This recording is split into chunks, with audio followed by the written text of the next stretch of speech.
नमस्कार, मैं हूं आपके साथ अनुष्का राय और आप देख रहे हैं चाणक्य न्यूज इंडिया।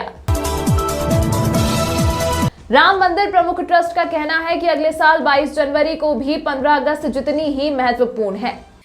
राम मंदिर ट्रस्ट के प्रमुख चंपत राय ने कहा कि अगले साल 22 जनवरी को राम मंदिर की प्राण प्रतिष्ठा 15 अगस्त के हमारे स्वतंत्रता दिवस जितनी ही महत्वपूर्ण घटना है। अब जब देश ब्रिटिश शासन से आजाद हुआ था, चंपत राय ने एएनआई से बात करते हुए कहा कि 22 जनवरी 2024 उतना ही महत्वपूर्ण है जितना 15 अगस्त 1947 ये कारगिल को वापस पाने जितना महत्वपूर्ण है और 1971 में 1 लाख सैनिकों को हिरासत में लेना जितना महत्वपूर्ण था। ट्रस्ट प्रमुख ने कहा कि अयोध्या में लोग राम मंदिर के निर्माण से संतुष्ट महसूस कर रहे हैं, जो भारत को एकजुट करने का एक साधन भी बन गया है। संतोष की अनुभूति होती है। 1983 के बाद पूरे भारत से अयोध्या के लोग आस पड़ोस की छोटी छोटी रियासतें, पुजारी, शिक्षक और सभी साधु संत इससे जुड़ने लगे हैं। जो विषय सिर्फ अयोध्या तक ही सीमित था, पूरे देश के सम्मान का विषय बन गया है। उन्होंने कहा कि सीएम योगी ने की अयोध्या में प्रगति की समीक्षा।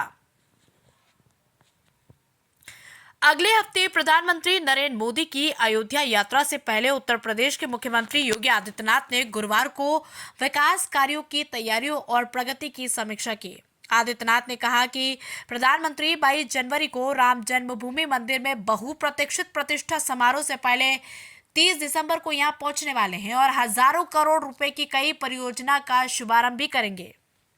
उन्होंने अधिकारियों से कहा कि उनके आगमन पर प्रधानमंत्री का स्वागत फूलों की वर्षा और मंत्रों का उच्चारण करके किया जाना चाहिए। उन्होंने कहा कि मोदी और उनके काफिले द्वारा कवर किए जाने वाले सभी मार्गों को फूलों से सजाया जाना चाहिए। उन्होंने कहा कि प्रधानमंत्री की जनसभा में आसपास के जिलों से 1.5 से 2 लाख लोगों की भीड़ जुटने की संभावना देखते हुए जनसभा में आने वाले लोगों के लिए अयोध्या को जोड़ने वाले प्रमुख मार्गों पर पर्याप्त पार्किंग व्यवस्था और बुनियादी सुविधाओं की व्यवस्था की जाए। बीजेपी ने करा नहीं, जिसा कांग्रेस के समय में हुआ था, तो ये इस पे जो राजनीति होती है होने दो। 22 जनवरी उतना ही महत्वपूर्ण है जितना 15 अगस्त 1947 था, जितना कारगिल को वापस प्राप्त करना था। बीजेपी ने करा नहीं, जिसा कांग्रेस के समय में हुआ था, तो ये इस पे जो राजनीति होती है होने दो, होने दो। राजनीति तो होती रहेगी।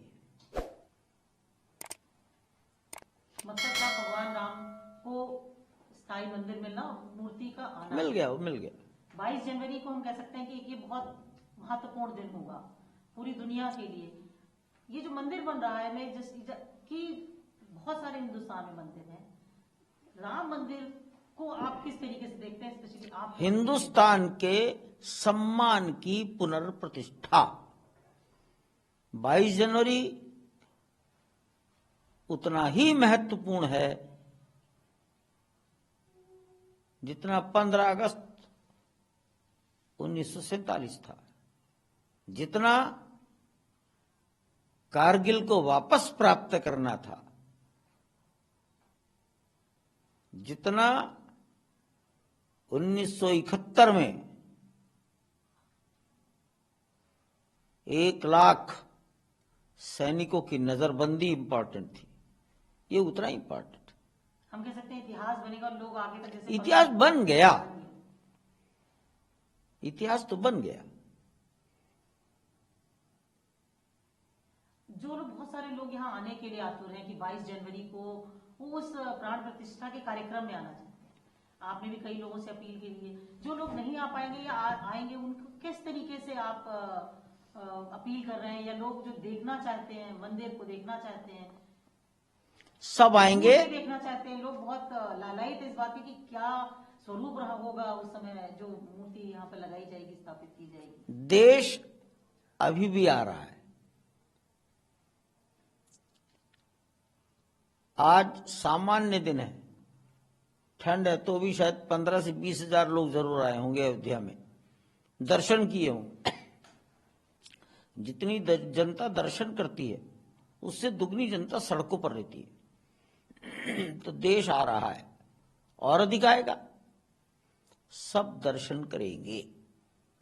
ठीक है, 22 जनवरी को सब नहीं कर पाएंगे, लेकिन 23 जनवरी से सब कर पाएंगे। उतने ही कर पाएंगे जितने 10-11 घंटे में अंदर प्रवेश कर सकेंगे। लेकिन फिर वो चालू हो जाएगा, सब करेंगे। भगवान राम के स्वरूप को लेकर के लोग बहुत उत्सुक हैं कि क्या होगा। पता लग जाएगा जनवरी के पहले हफ्ते में, नहीं तो 22 जनवरी के बाद। उत्सुकता तो बनी रहनी चाहिए, अच्छी बात है। जिज्ञासाएं एकदम शांत करना भी ठीक नहीं रहता। जिज्ञासाओं में से, उत्सुकता में से पता लगता है कि हृदय में अग्नि कितनी है, कहीं बूंद से ही ठंडी ना हो जाए वो। खबरें जो आपको सीधे जोड़ती हैं हमसे, जिनका आपकी जिंदगी पर होता है सीधा असर, खबरों की वही तस्वीर, बिना बदले बिना डरे, जज्बा सच का लिए, सच दिखाते हैं। चाणक्य न्यूज इंडिया, हम हैं हिंदुस्तानी।